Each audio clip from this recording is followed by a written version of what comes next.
Hello and welcome to my video. My name is Linda and I am an independent Stampin' Up demonstrator.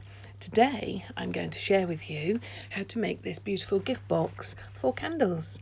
I have a workshop next week and I thought it would be really nice if I made this video in preparation so that if the ladies were getting a little bit stuck they could just view and go. I will be using the Christmas Gleaming stamping set, as well as a small candle which is approximately 7 centimetres diameter by 10 in height, and the box fits perfectly. This is a previous candle that I stamped just for fun. Don't worry about dimensions, etc. I'll remember to put them in the bottom. I know sometimes I do forget, but I've made a big post-it note to say don't forget today. So all I'm doing is I'm just scoring with the scoring tool all along the edges, and then I'm going to cut up to the bottom of the card. That little corner there I'm going to snip out because that little 1 centimetre ending is the glue part.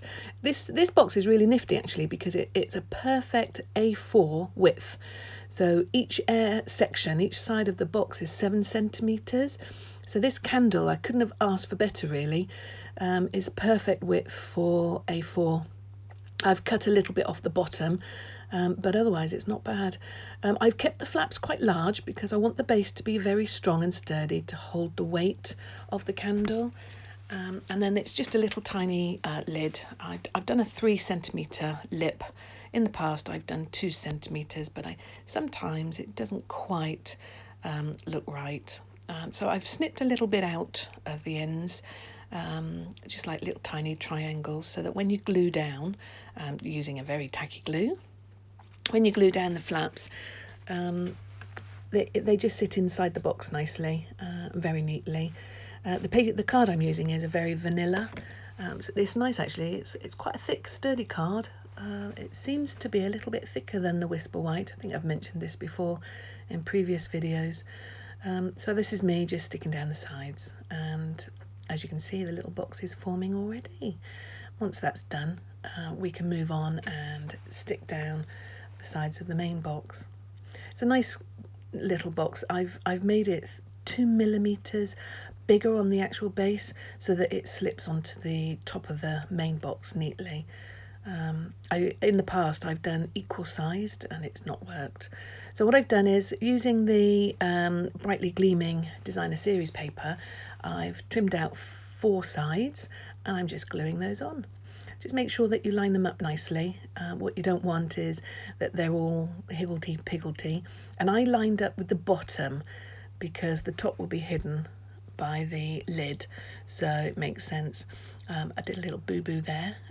The trimmer, for whatever reason, just did a little bit of a skim and there was a scuff on the end, so I'm just tidying that up.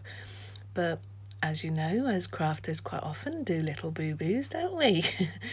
And I've learned from a lot of my mistakes. So that's the sides on, and I've just stuck it down. I'm thinking about placement now. I've put the actual join on the back of the box, so that when I put the flap down, the fold is at the front, not the flap piece, if that makes sense. You'll see once it's finished. And then just glue those down, and I'm using the glue pot there just to put a little bit of weight down to get it to hold. So the final flap going on, and as you can see it's a nice thick base because that's 4 flaps now. Generally in a small box I'll trim the flaps, but just because the candles are quite heavy and just because I want it to take the weight, I've left all 4 flaps, so that works really well. So moving on to the tag and the bow. I've already trimmed out the tag labels, and I'm going to use the scallop tag topper. Cuts nicely, so I've just lined up, and they're sort of like 5 centimetres wide by 8.5 long, and the depth of it, well, the length of the actual tag can just be to suit your box really. So if you were doing a bigger box you might want to do something larger, but you just push that through the punch and it's good to go. And then using a little corner trimmer, I trimmed off the edges just to give them a nice soft edge. I think it just looks nice. That's a preference thing really. So that scalloped tag topper also punches a small hole. Can you see, like a little elongated hole for the ribbon? It looks really good.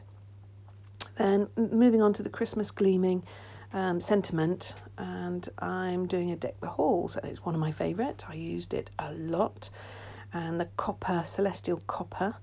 Now, I don't know about you, but I like to always do a little tester first, because sometimes the ink doesn't quite adhere right, or the ink pad might be running a bit low. So I would definitely recommend testing off on a scrap first to ensure that you get a nice clear stamp.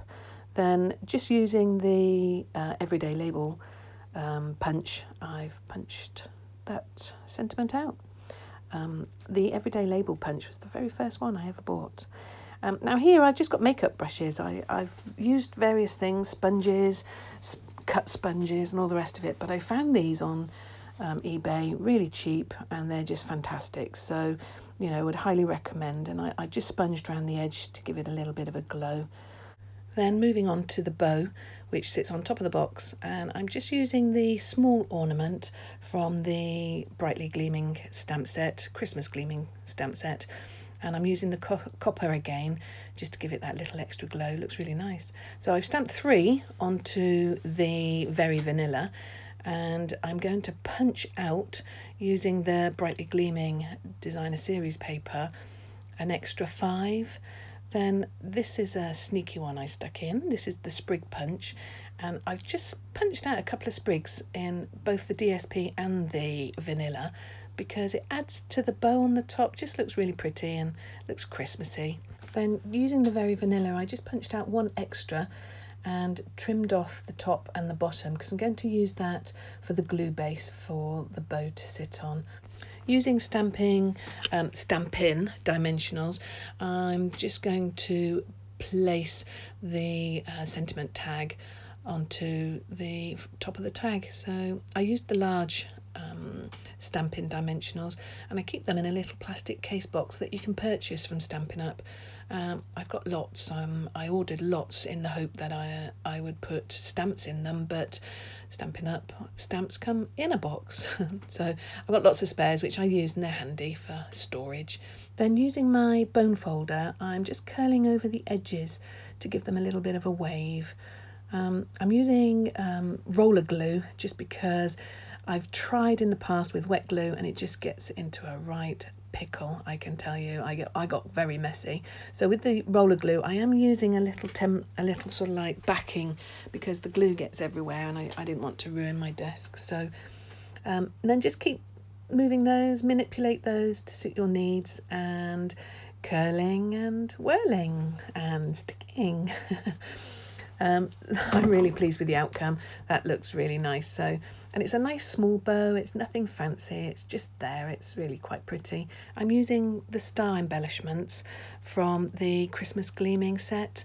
They're really nice. They're shiny. As you can see, I haven't used many, but I'm hoping to next week at my workshop, because I'll take those with me.